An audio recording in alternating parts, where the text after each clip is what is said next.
Hello,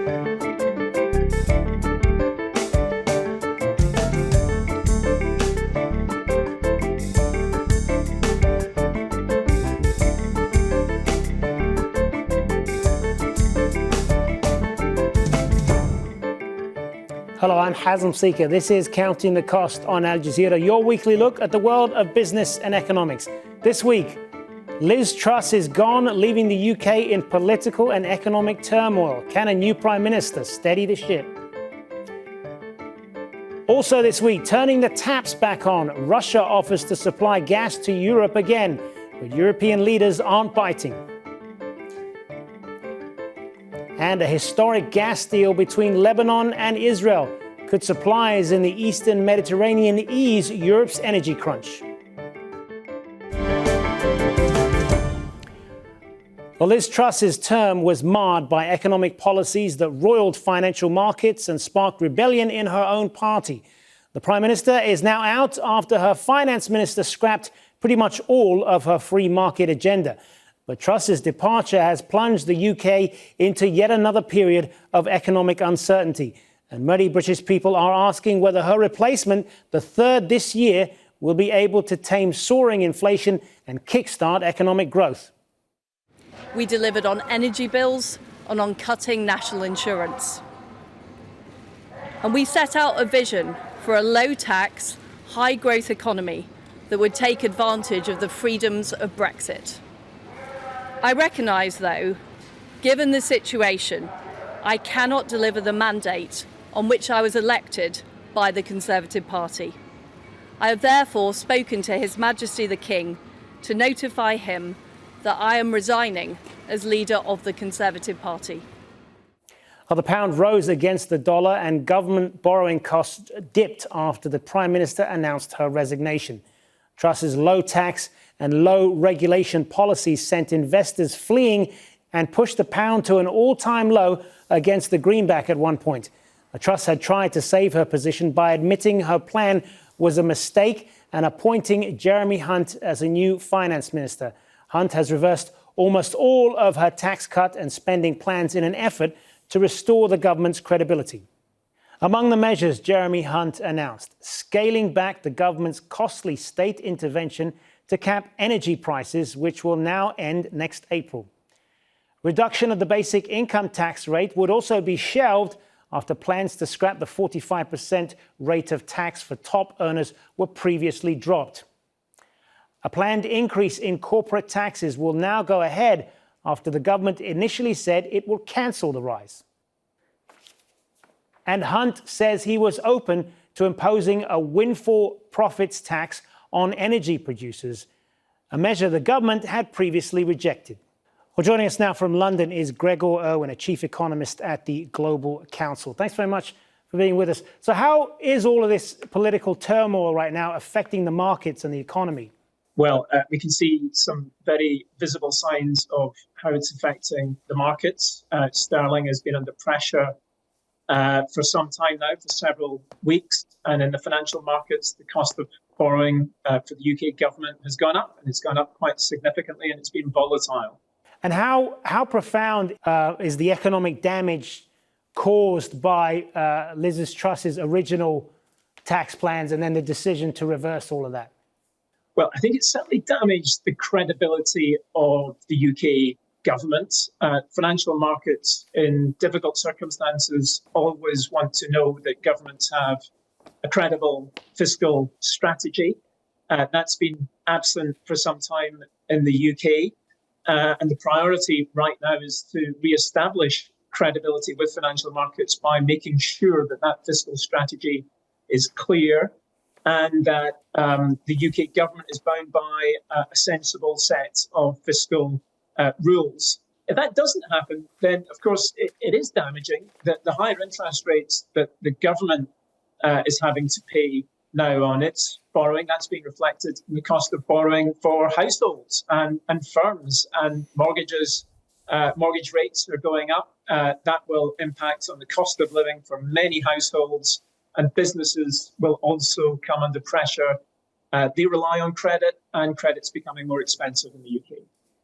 But the backtracking on the original tax cut plans does seem to have steadied the ship for now, doesn't it? And do you see the potential for this Conservative government to eventually fix the economy? So the backtracking has steadied the ship to quite a significant extent. There's still a part of the job that needs to be done, which is the chancellor has now to set out spending plans for the next year and possibly further ahead in the light of the changed economic circumstances, and also needs to set out new fiscal rules and explain how everything adds up so that the government will meet those fiscal rules. So the job is partly done. It's not completed yet. And I think whether it's this government or a new government or the next Labour government after an election that does that, I think one thing that will happen is the political discussion around fiscal policy will change in the UK as a result of this whole episode. The days of just ignoring the trade-offs that are always required in fiscal policy, I think, are gone. It doesn't mean austerity, but it does mean that the numbers have to add up in future. And just one other thing I would emphasise, I think if Liz Truss's government has done one thing, they put growth back on the agenda, and I think that will probably be around with us as a focus for policy discussions for some time to come. From income tax to energy bills, as well as budget cuts, how is all of this going to affect the British people? I mean, are we looking at another era of austerity here? It's definitely already impacting on household budgets. Just a couple of days ago, we had the latest inflation figures, inflation creeping above 10%, food price inflation creeping above 14%. So the poorest households are hit the hardest. And of course, we know that energy prices are also rising rapidly. Add on top of that the cost of borrowing, mortgage rates going up, then yes, household finances are under pressure, and that will impact on the economy. Are we going to face another age of austerity? I think I don't think we can say that just yet. I think the key thing for UK governments now after this whole episode is to keep in mind that whether you're a high tax government or a low tax government, the numbers have to add up.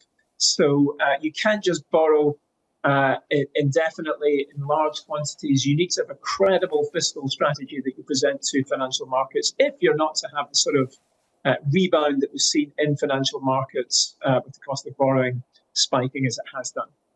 So can the government fill the fiscal hole and eventually deal with this with this deficit? Yes, it can, and it's already made some progress by reversing most of the tax changes that were originally announced by the former Chancellor Kwasi Kwarteng. Now, that will take us some way to filling the gap, but there's almost certainly more that needs to be done. Spending will come under pressure.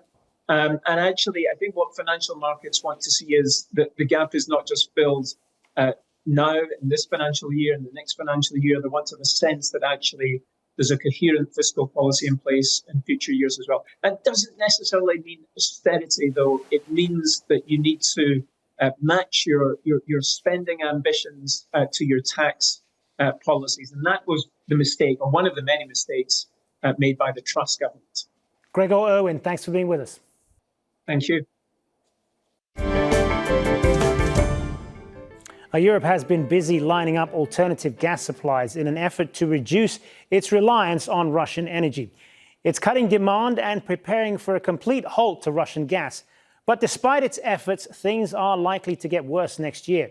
And Russian President Vladimir Putin has offered to resume deliveries through the Nord Stream 2 pipeline. Germany immediately rejected the offer. Berlin halted the approval of Nord Stream 2 after Russia's invasion of Ukraine. And Moscow has stopped gas deliveries to Europe through the Nord Stream 1 pipeline, citing technical problems. The pipelines have been leaking gas into the Baltic Sea after explosions ruptured the lines in September. Europe suspects an act of sabotage, while Putin blamed the attacks on those who, quote, benefit in the West, hinting to US involvement. Washington denies the allegations. The president says it was possible to repair the pipelines if their future use were guaranteed, and he is offering to reroute deliveries. в регион Черного моря и сделать таким образом. We could move the volume of transit lost along the Nord Streams along the bottom of the Baltic Sea to the Black Sea region and make the main route for the supply of our fuel, our natural gas to Europe through Turkey, creating in Turkey the largest gas hub for Europe, if, of course, our partners are interested in this. В этом заинтересованы наши партнеры. Well, joining us from Oxford is Mike Fullwood, a senior research fellow at the Oxford Institute for Energy Studies. Thanks for being with us. So, what's Putin trying to do here? What's behind this decision to offer gas supplies again to Europe? Yeah, well, I think it's, thank you for having me on. I think it's more a sort of vague offer to maybe utilise the one remaining stream of Nord Stream 2, which has not been damaged. So there's gas in there and could be turned on at very short notice. That's not really going to happen because the Europeans aren't, we obviously no longer trust Putin and Russia. And they're not going to allow Nord Stream 2 to flow. Obviously, you have to wait until Nord Stream 1, the two legs there are fixed. I think it's not like I think Alexei Miller, the head of Gazprom, said it would take years to fix. These can be fixed in a relatively short timescale. I mean, 6 to 8 months, if you can get the equipment there and inspect what needs to be done. But it shouldn't take that long. But I think the geopolitics sort of may well get in the way of that. But we don't really see any more Russian gas coming to the EU or to Europe. The danger is, of course, with more bombing on Ukraine's energy infrastructure, that the Ukraine flows may get cut off.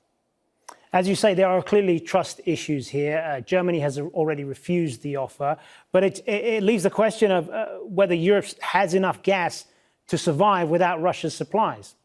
Yeah, in terms of this coming winter, I think there's two timescales here. What might happen this coming winter? I mean, there's been a rapid fall in Russian gas, but that's been with European demand falling dramatically, partly because of milder weather, but also because of the industrial demand falling sharply, and with all the LNG coming in because of increased supply and lack of demand in China particularly, then we've actually been able to fill storage to very high levels. So getting through this winter with a couple of caveats. One, it's a mild winter. And secondly, there's no real big surge back to the Asian markets, China, which it doesn't look like it's going to be. Then you probably just about get through this winter, but storage could end up being at relatively low levels as we enter the refill period. The problem then is the lack of Russian gas means it's very difficult to fill storage even to sort of 55, 60% of capacity.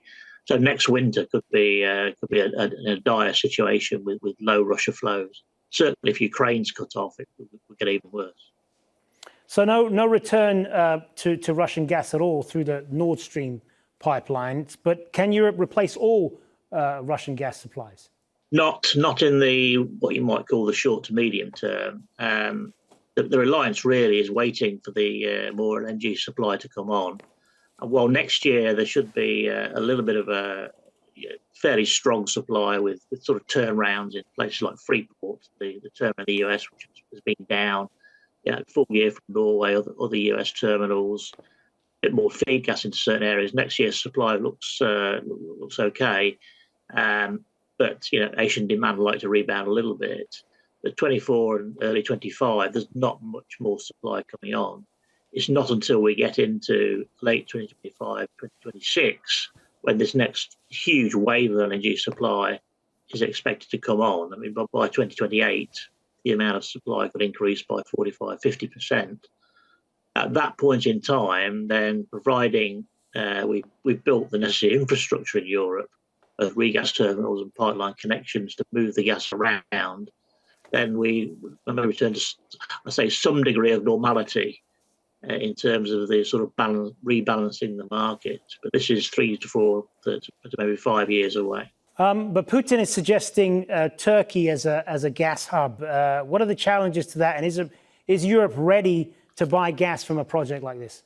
Well, it's not really. It's geopolitics with Erdogan and Putin. This is not really going to happen. I mean, there's sort of talks about more gas being maybe piped to Turkey, either to be traded there and sent into the Europe, but it's still it's still Russian gas, and the EU is in no mood to buy more Russian gas, or even more bizarrely, possibly liquefying the gas in Turkey and then shipping it by LNG, and that's an even more bizarre economic idea. This is not really a runner at all. I think it suits the politics of Putin and Erdogan to talk about it. It's not going to happen. But alternative supplies seem to be a lot more costly at this point. The French president demanding the US and Norway sell at lower gas prices. What do you make of that? It's just politics. I mean, it's all kind of linked up with the idea of capping the price of TTS. You know, sort of shooting the messenger really. But the problem is if Norway or the US, for example, sold it lower than the market price, I mean, then somebody else just makes the margin out of it and resell it at the market price. Given the nature of the European market, a very liquid trading market, huge amounts of trades going on between various parties, it would just mean Norway not capturing the economic rent, somebody else would capture the economic rent. So it's really a non-starter. Mike, for the moment, thank you, but stay with us. We will come back to you a little bit later in the program. Okay. Lebanon and Israel have reached an historic agreement on a disputed maritime border. The countries are technically at war and have no diplomatic relations, but they've managed to agree on how to share gas fields lying off their coasts. If ratified by both governments, the US brokered accord could lead to both nations ramping up offshore gas production and to Israel exporting supplies to Europe. Israel is expected to produce natural gas from the Karish maritime reservoir, together with the Tanin field, is estimated to hold as much as 3 trillion cubic feet of natural gas. While Lebanon, which is in a deep economic crisis, hopes the neighboring Qana field could provide the country a financial lifeline worth billions of dollars, but the production is likely years away. Significant quantities of natural gas have been discovered in the eastern Mediterranean in recent years. The EU says the region can help wean the bloc off Russian energy. The bloc signed a trilateral gas agreement with Israel and Egypt in June. It enables Israel to increase the export of its natural gas to Egyptian ports, where it can be liquefied, then transported to Europe.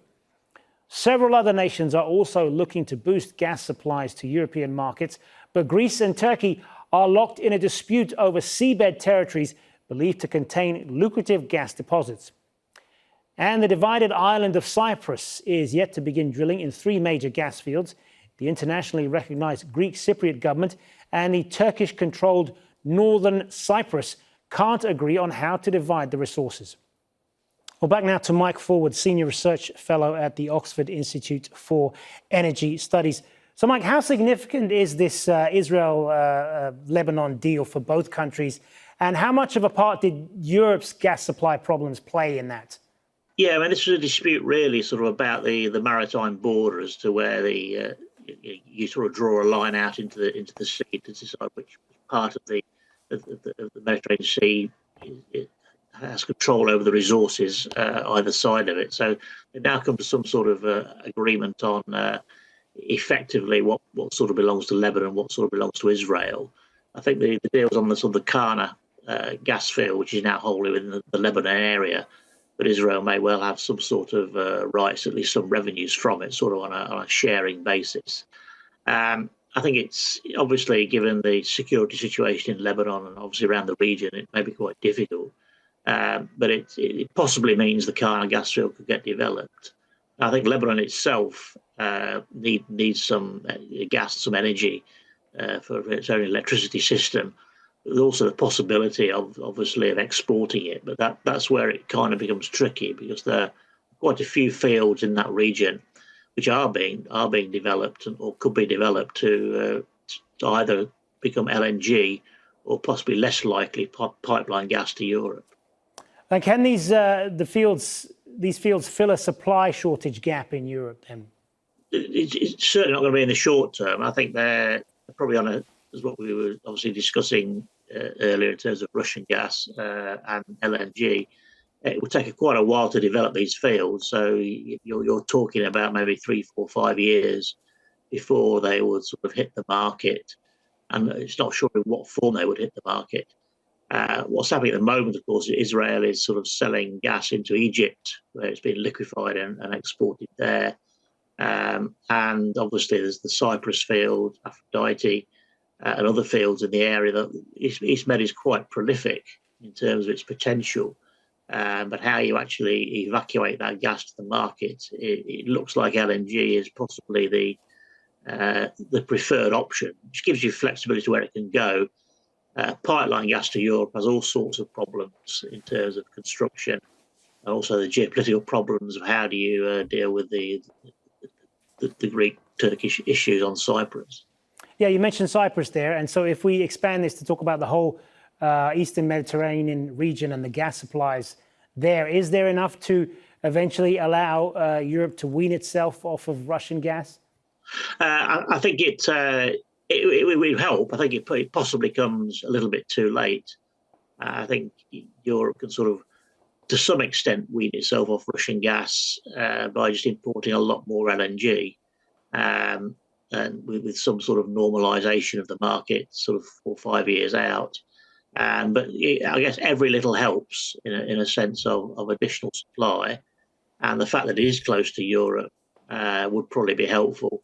I think there are a number of geopolitical issues just to sort out there, given the nature of the disputes and politics in the region.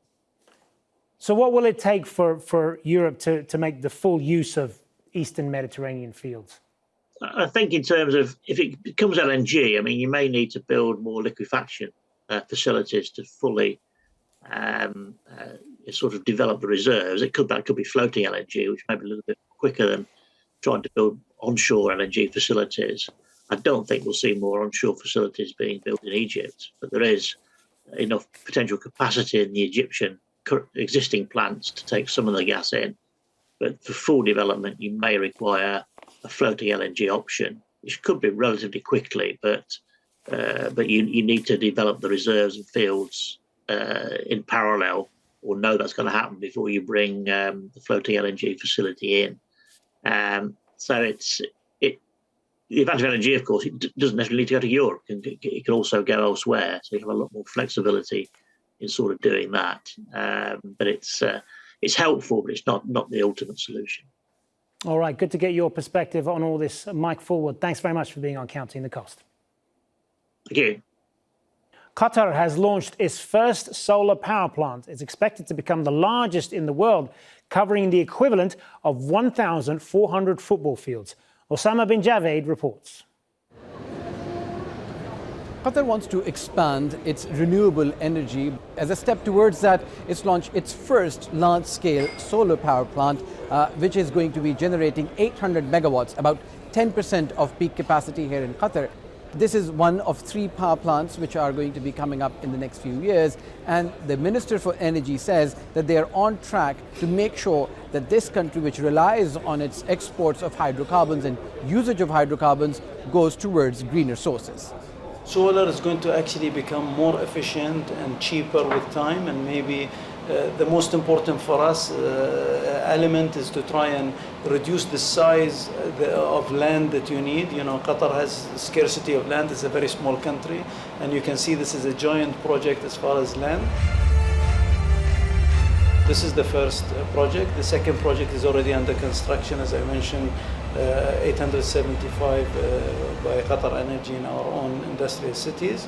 That will take us to 1,600, and then we will see, with time we will increase the rest.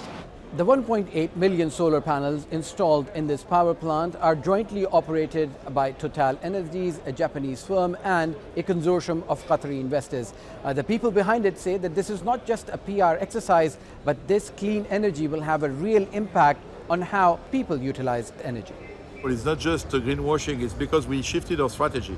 The ambition of Total Energies is to become a multi-energy company, which means oil, gas, and electricity from renewables. It's the first, I would say, world-scale plant that Total Energies has built. We have a great ambition to build 35 gigawatts by 2025. We have already built 16, and here Doha in Qatar, it's 800 megawatts, so it's a strong contribution to our, I would say, roadmap and our ambition in renewables. The Al Kharsa solar power plant goes online as the world grapples with an energy crisis, and Qatari authorities believe perhaps the world needs to move towards more cleaner and sustainable forms of energy. And that is our show for this week. Get in touch with us by tweeting me at Hazem Seeker, and do use the hashtag AJCTC when you do, or drop us an email. countingthecost@aljazeera.net is our address. But there's more for you online at aljazeera.com/CTC. That'll take you straight to our page, which has individual reports, links, and entire episodes for you to catch up on. So that is it for this edition of Counting the Cost. I'm Hazem Seeker from the whole team here. Thanks for joining us. The news on Al Jazeera is next.